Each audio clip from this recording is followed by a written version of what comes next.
Welcome to the Independent Dealer Podcast with hosts Luke Godwin and Jeff Watson, a podcast by dealers for dealers. Here we go. Hello, and welcome to this episode of the Independent Dealer Podcast. Luke, today we have got an amazing guest. He's an upcoming keynote speaker at NIADA 2021, Mr. Chris Collins. Yeah, it's an amazing guy to get on the Independent Dealer Podcast. We're super excited.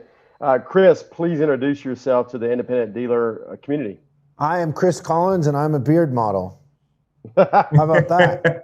Beautiful. I'm going to just show up, and I'm just going to stroke my beard, and then I start to have really good ideas after I do that for a couple minutes. No, so, I mean, I'm Chris Collins. I've written numerous books, mostly in automotive, but I have one book that is for general business called Gamification that still sells really well on Amazon. But my passion in life is fixing stuff. From a very early age, I went around and was fixing car dealerships, and I got addicted to fixing stuff. I get bored when things are fixed. I like to solve problems. The harder and more impossible, the more fun for me to do it. And so I've fixed everything from doctor's offices to car dealerships and a lot of things in between. When you talk about fixing businesses, probably the most important part of it is psychology. It has very little to do with numbers. Warren Buffett says numbers are easy.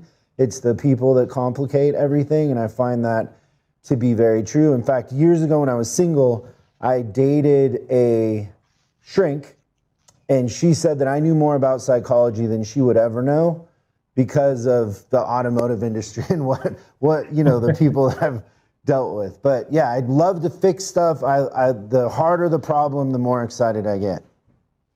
Well, it seems like in automotive, we have plenty of hard problems and stubborn people to fix. Is it any worse to try to fix car dealers than it is doctors? No, you're talking about in those situations, the first thing that popped in my mind was ego. When you talk about dealers, when you talk about any entrepreneur that is, really has it on the line, most of the time there's an ego involved, because it takes a certain ego to believe that you can go out and start something from nothing. There's a lot to that, and you have a lot on the line, so you have to have some sort of self-esteem and ego. So most of the time, ego is a part of what we're managing, right? Sure. And it's so much, and dealers especially, we're guilty of this, is we think we know how to do it perfectly. We've been at it for 15 years, or Grandpappy's been at it since he was a kid and passed all of his great, horrible, ideologies down to us, and we just think we know exactly how to do it. And we don't always reach out for help. We don't look around at the guys around us that are doing it different or better right now. Chris, I hope you'd be able to figure out how to solve some of our problems. Like, we got problems with inventory right now. We got problems with hiring, the right people at our dealerships. We do have a lot of problems right now. And you're telling me that all those problems that I see are problems outside of me are actually problems with me. Well, I mean, let's just talk about the hiring problem, because I hear this, constantly in every industry when we're talking about how difficult it is to hire people, and then let alone good people, right? It's getting harder and harder. And so I think the first step in that is that we have to stop saying that it's hard, because it becomes a self-fulfilling prophecy. Like we're confessing to something, and then oftentimes this is how the conversation will go. And so let's say I'm talking to a dealer, and the dealer will say something to the effect of, it's impossible to hire technicians. And it's more just a statement of facts, right? Yeah. Okay. And so then I will just ask a simple question, and I'm not trying to be funny. But it does in the moment kind of bite a little bit, is I'll say, okay, well, what have we tried? And then they'll say, well, we ran an ad and it didn't work. I'm like, okay, so let's just recap really quick. So it's impossible to hire techs, But the only thing we did is we ran an ad that, and at the same time they're telling me this, I'm always Googling their ad to try to pull it up. And it's written by an HR department that basically it says, we need a technician. The job of a technician is to, be responsible. And it sounds like an HR anti-ad than more like an ad that would attract somebody. They're placing, a lot of their strategy is wrong in how they're doing it. But the reason why I know of a strategy that works to hire good people is because I never said that it was impossible. I tested and thought of it as a feedback loop. And then when something, if you put up an ad and you don't get candidates in the first 48 hours, you got to change the ad and you got to change what it says, where it's placed. We got to try something until it works. So for us as an industry and for our community here, we want everybody to think that it's hard to hire. We want everybody to think it's impossible. We want them to be stressed out about it. We want them to be focused on it. We want them to feel defeated. We want them depressed, maybe suicidal. I want my competition suicidal, believing that they can't hire good people. Mm-hmm. That's what we want.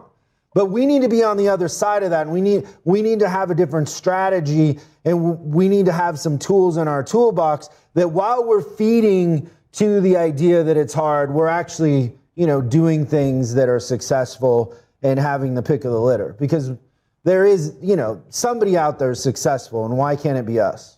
That's interesting, because when we have a car that we can't sell, we figure out a way to get it sold. So we change the ad, we change the price, we change all of this.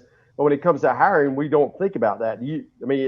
There's got to be some correlation there. That why aren't we doing what we know how to do when it comes to hiring? I think that's a perfect example. Like, it's all in the mindset. When we stop saying that we can't sell the car and we start trying different things, eventually, we get to something that works. Like because the technician thing, maybe that's the hardest, and most relevant, even though everybody doesn't have technicians, but they can understand, because salespeople are hard to hire, but technicians might be the hardest, is oftentimes when a client will change their mindset and their approach, and then they're like, oh, I hired 5 technicians, and I'll be like, oh, where did they come from? They're like, well, 2 just walked in. And I don't know, there's something that had nothing to do with the ad. Yeah. We just got lucky because we stopped projecting this statement of facts that, it can't happen. And so there's something to that. I don't know that I totally understand how that works in the bigger spiritual side of things, but there's a power to stop saying that it can't and start trying things, and you get lucky.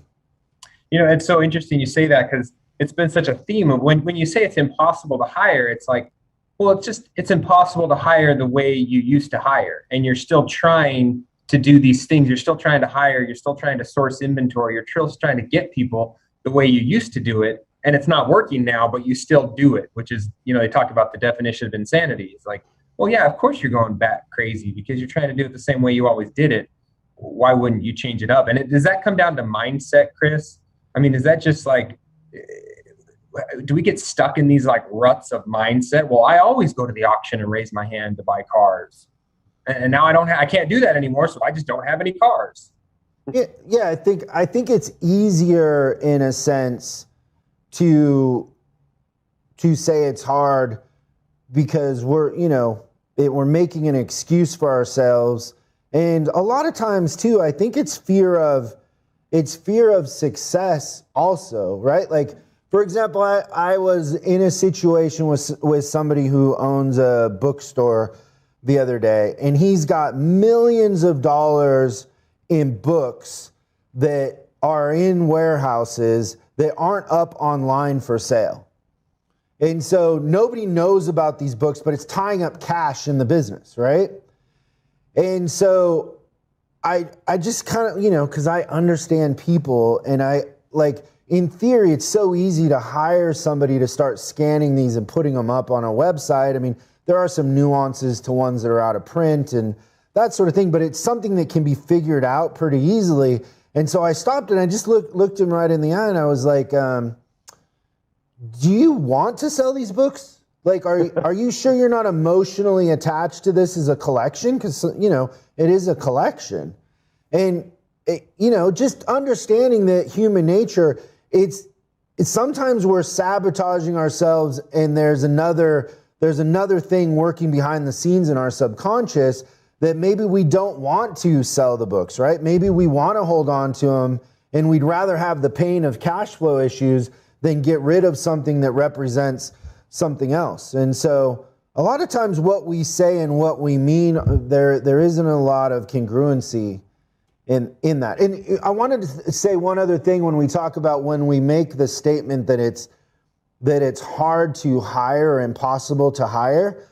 What happens to your business when the people that you have, you need them more than they need you? What balance of power happens in your business when you're convinced that you can't hire good people? Yeah, it's broken. Yeah. Now all of a sudden you're really in trouble. And you deal with it. You just deal with it. Yeah. So well, now I can't replace him. I'm going to keep him around. He's late. He's a cancer. Like, I don't know how many times I hear that from business owners when we're going through like who's in their business. They're like, oh, well, he's a cancer, and it's like, well, he's been here for 10.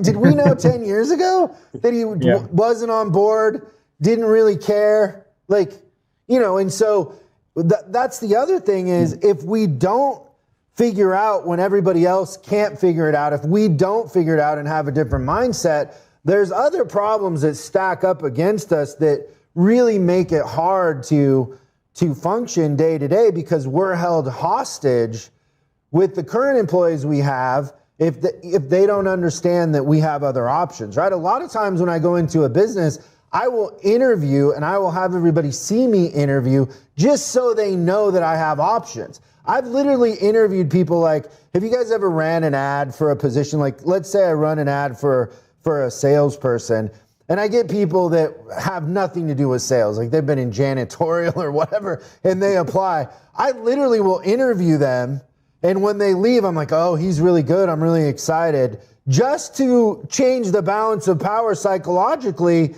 because if people understand that we're a wounded Gazelle or whatever, Gazelle, they have the advantage. And so that's a part of leadership too, is balancing the emotions and the propaganda in a sense.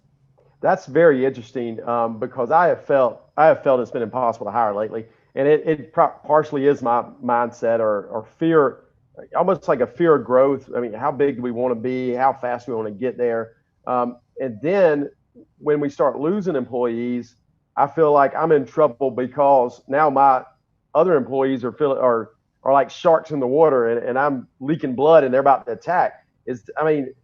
That's a real thing apparently then. Yeah, and so when we say it's hard to hire, that's what we're creating, that scenario. There's all kinds of fringe negative benefits to not being able to hire, right? Chris, is it in that situation when we say hard to hire, is that because my dealership is hard to work for? Is that my culture of my dealership? Like if I worked as hard on my culture of my dealership as I did on buying cars or making money, would those people just come to me and my current employees would tell their friends and the word would get out that this is a place you want to work? This is a great, it's almost like some of those places that are real class A joints to work at, even in the fast food industry, I look at them and they don't ever look like they're asking to hire because people are coming to them to get jobs. Yeah, and I think that's a part of what we battle with as an industry is we've done things the same way for so long that, we have a hard time breaking that cycle. I was talking to somebody the other day and they're younger, they're in their early 20s. And they were talking about how my generation values working a 70-hour week and how we hang our hat on that. And that's like, it's a badge of honor. And they see that as being very unhealthy in a sense, right? So, I came up in a world where the harder I worked, the more money I made and the more successful I was. And because I grew up so poor, to me, that was my way out. So I never was complaining about working a 70-hour week. I was just so excited that I had a way out of being poor and, irrelevant, and I could become, successful and relevant and have some freedom and some choices. So the 70 hours provided that for me. I never thought of it as an out of balance thing. Well, that's kind of more our generation, right? The younger generation sees that as something completely different, and it's completely against what they believe in and their thought process. So I had to, in that moment, I have to try to see it from their point of view, because they're the future and I might not be able to change them. So I really have to go to work to understand, okay, how can I take that and leverage that to get them to be more committed and want to work, right? So, there's a lot of things that we can do as employers that we just don't think that way, but it's a nuclear weapon in a sense. Like, take, for example, a 4-10 work week. Like, if I go into a lot of businesses and I create 4-10 work weeks, I can recruit like crazy. People are lining up, and the only hang up there is my ability to create a schedule that covers everything, or the fact that I am old school and I think of that as, oh, well, that's a shortcut, or that, that's not how we do things. But if it works and it's effective, maybe I need to change. And that's the conclusion that I've come to, is I'm going to have to change because they're not going to change for me, right? I got 25, 30 years of experience working against me in that scenario. How do we change that mindset? I mean, that's what can we do? Or is that something you're going to tell us at convention, I guess? Well, at the convention, I'm going to talk about the secret to everything, which is going to blow everybody away. But I would say, just in that sense, a really easy thing to think about, and I'm constantly trying to train my mind to think this way, is, well, is the outcome what I want? I have all these opinions and I have all these habits, and I have a natural automatic reaction to things, but is the outcome of that what I want? And if it's really hard for me to hire, or if I'm not selling what I want to sell, or I'm not hitting the goals, or my customers aren't happy, I got to step back a second and acknowledge the fact that my patterns are not creating the outcome I want. And I need to look at it in a non-emotional way, put my ego in my pocket for a minute, and think strategically about it. Does that make sense? Totally. I've never thought about listing what I want the outcome to be and then backing into it, because, I mean, that's what we do in our mind every day, but not when it comes to building culture and hiring people. I just hadn't thought about it. Yeah, and I mean, all of us are guilty of this. I have here in the office, I have a big art piece, and it's a jar, and it says on the label of the jar, it says, you can't read the label of the jar you're in.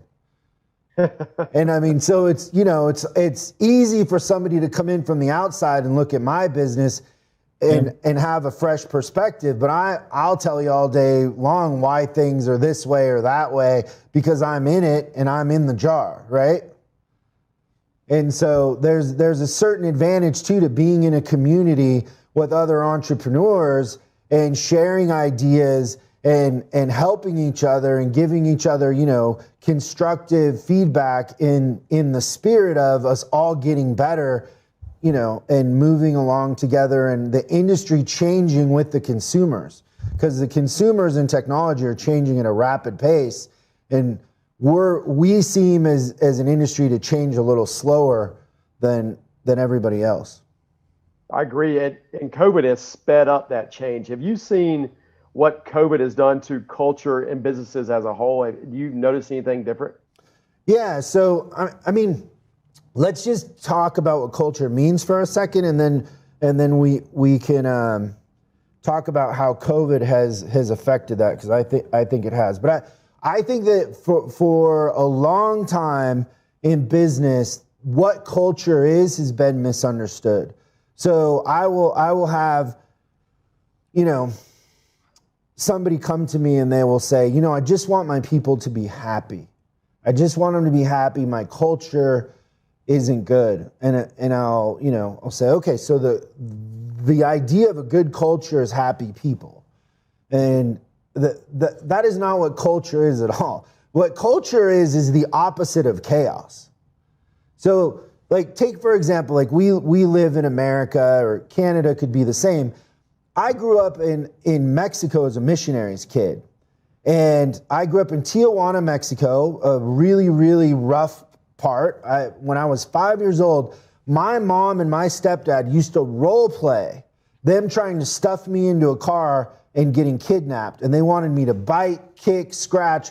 But the thing that was embedded in me is if they get you in the van or the car, we'll never see you again. So let them stab you, let them shoot you, but do not get in the car. Because what would happen there, and it happened many times, somebody would get shot on the street. Nobody came and picked up the body. Nobody investigated that. And so the reason why we're so lucky in America is because murder is illegal. And if somebody is shot here, they come and investigate it. And for the most part, somebody is going to be held responsible for that crime. And so there's a basic understanding here that if you commit murder, there's a consequence for it. And that's culture, right? That's the culture, is that we have the freedom to walk around and nobody's going to shoot us because we cut them off in traffic. Imagine a world where if somebody cuts you off or upsets you, you can just shoot them, right? It would be chaos.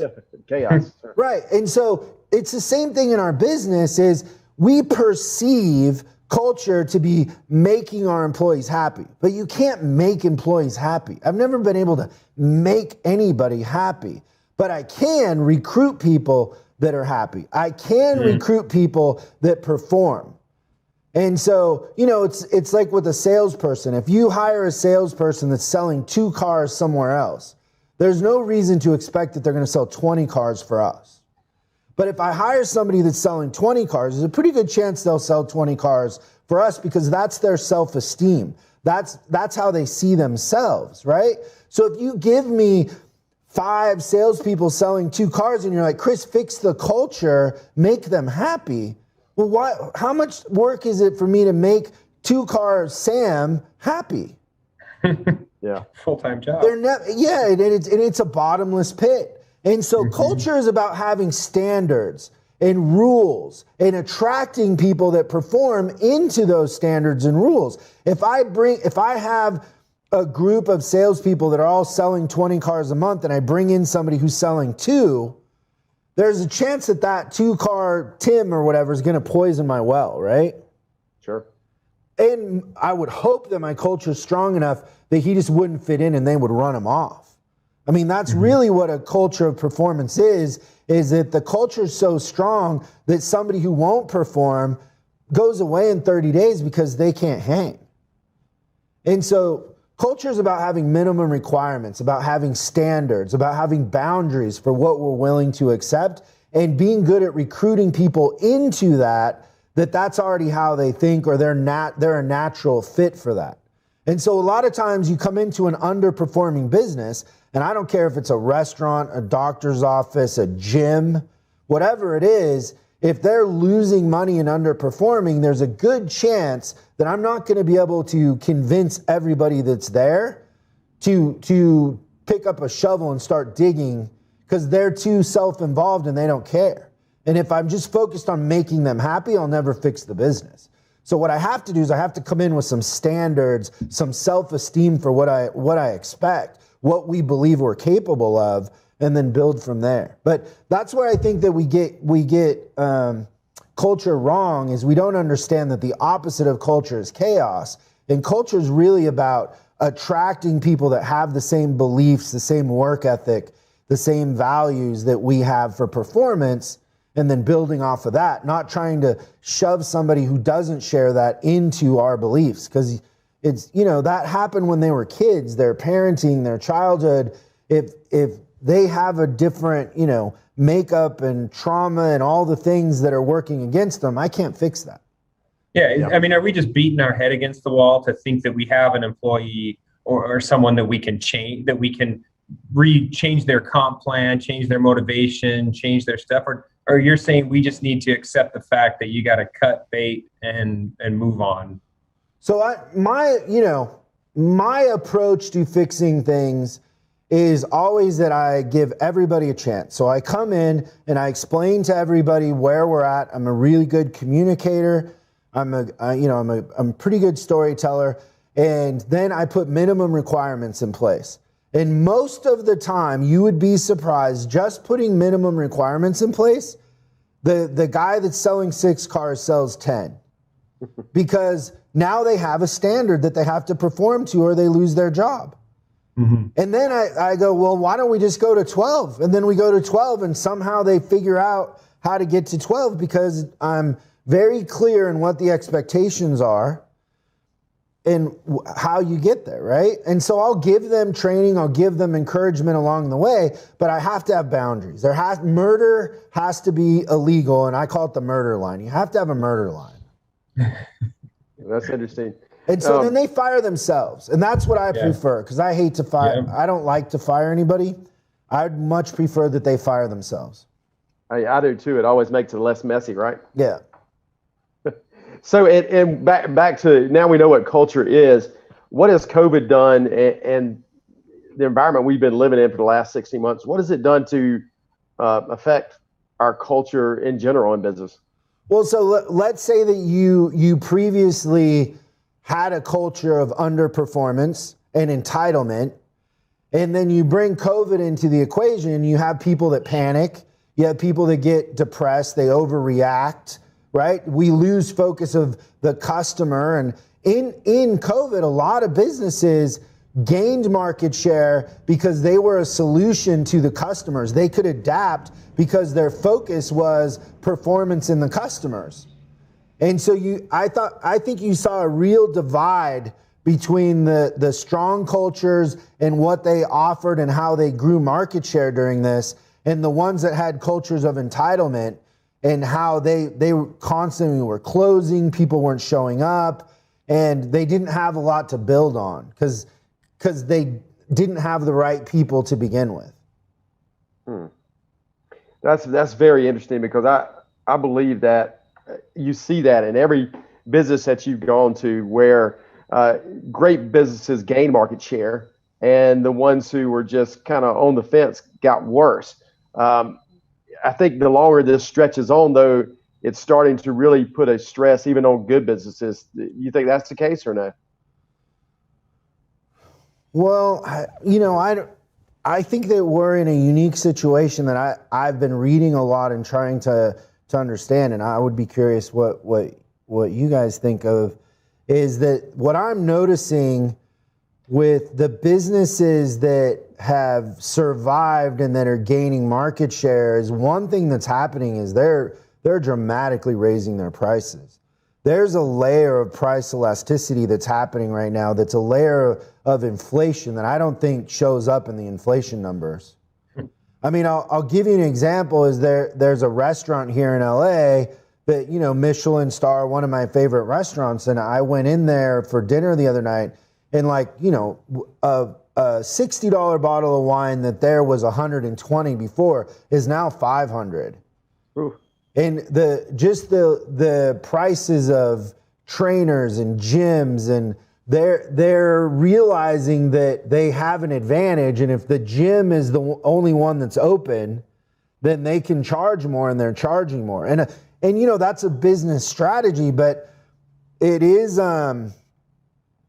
creating a scenario where to hire the best people, they're charging more and paying people more to get them to show up. And it's an interesting thing to watch in restaurants and gyms and in retail when, it might be easier to order something on Amazon.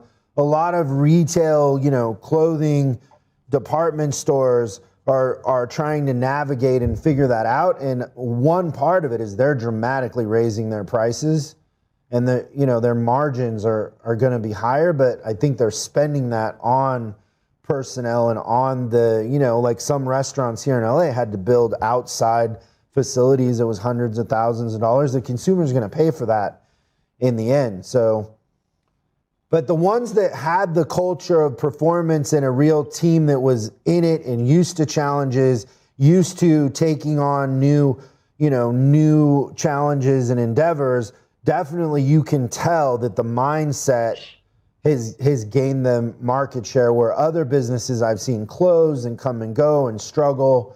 And I do believe there are a lot of businesses that are barely holding on that are going to go away, more than have already. And we have so much of that issue in the used car and the independent space, because our cost of car is going up, our cost of labor is going up, parts are going up. We have a lot of costs that are going up, and we're trying to keep our gross margins, and we can only increase our sales prices so far because we fight against the book values and all this other stuff. But it seems to me like when you go to those premium places, it's a Michelin star, it's this, that, or the other, you're okay paying that premium if the customer experience is there, right, Chris? It seems like as dealers, we can be a premium, quote unquote, price on our product, and we're going to deliver exceptional customer service to back that up, because we're going to have the people that have the culture and are happy and want to be there, right? I think there's a balance to that. I mean, I didn't order the bottle of wine I would have normally ordered. But will you go back to the restaurant? I'm not going to pay $500 for a bottle of wine I can get for $65 at the store, So I wonder, like, I'm curious, and I will come back around and poke my head in there and see what's going on and try to get, some insight into the numbers. But I think that the thing that happened pre-COVID that really, is showing right now too is, for a while there, we were going more to an experience economy. And it was more about being a part of a club and being a part of something, or experiencing something, or getting a selfie that you could post on social media in events, right? And I think now more than ever, the consumers are pent up. And that's where they're going. They're going to the places that are having events that they can take a selfie and share. And so understanding who your customers are and understanding how to market to them and attract them, I think that the thing that's missing in the automotive industry that we're not understanding is people don't see the things that we see as different, right? They don't see the sale of it, the maintenance of it. They don't see those as different things, and they want something all inclusive, and they want there to be perks. They want there to be benefits of. And so it might not just be about the price, but it's definitely about how they feel included and how it resonates with who they believe they are and their identity. Again, that's one of those things that's got to be a changing mindset for the dealer community, because it's not something we were used to, but it might be something we have to become used to in the future, right? Yeah, I think we've taken that for granted for a long time, and now we're, to what I kind of mentioned earlier, is we're going to have to change, because the consumer has changed a lot, and we've been able to do things the way that we've always done them, and now the market has, been turned upside down like you mentioned, COVID kind of was gasoline on that fire. It made everything move quicker. When you talk about events and being in a community, that is exactly what we look forward to, right? In San Antonio, on the 25th at 9:00, Chris is going to be giving his keynote speech. We're all going to be there. Hopefully everyone listening is going to be there. Chris, is there anything else you can share with us, little tidbits, teasers you can give us from that keynote that's going to make everybody be in their seats, on the edge of their seats, taking notes? Well, I mean, the first thing is what's great about events like this is we are a community, and a lot of times you get as much out of the breaks and the lunches and networking and just being around others that almost can finish your sentence, right? Because we're all in this together, and it doesn't matter if you're in Washington State or in Virginia. The market is challenging, and we can all help each other and learn from each other. So just the fact that you're there in the room, you're gonna get solutions, and you're gonna make friends and network, and have somebody that understands from your perspective, because it's it's a lonely world being an entrepreneur. Like it is. You can't talk to your employees about what's going on. Sometimes you can't even talk to your spouse because you don't want them to worry, right? And so this is the one safe place where you can do that. And then, when you come and watch me talk, like I promise you're going to leave different than when you walked in. You're going to have a new insight and some tools that are going to be scalable and that you're immediately going to be able to implement and see results. And so, it's going to be a fun, exciting time. And, this might be something that we all look back on and see as the flip, right? We're the flip and the balance of power. Because that's the goal, is that we leave there with some new tools that we feel encouraged and empowered. And, if right now you're sitting there and you're like, I don't know why I'm doing this anymore, and I'm beat up and, the things I try aren't working, that's going to change. You're going to have some new ideas and a new path. And, it's going to help your self-esteem. It's going to help your confidence. And that's going to breed new things, new opportunities, new mindsets. And it's going to change the dialogue in your mind to be more positive, because it's hard to be alone right now in these market conditions. You need a community.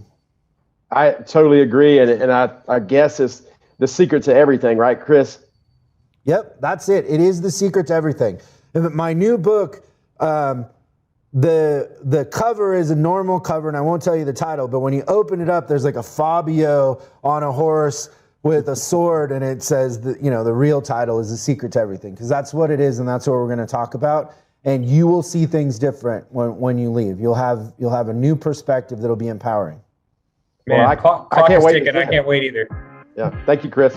Yeah, thank you. Thanks, Chris. See you there. So glad you joined us. Please take a minute to leave us a review and share this podcast with a friend. The Independent Dealer Podcast. Dealers helping dealers.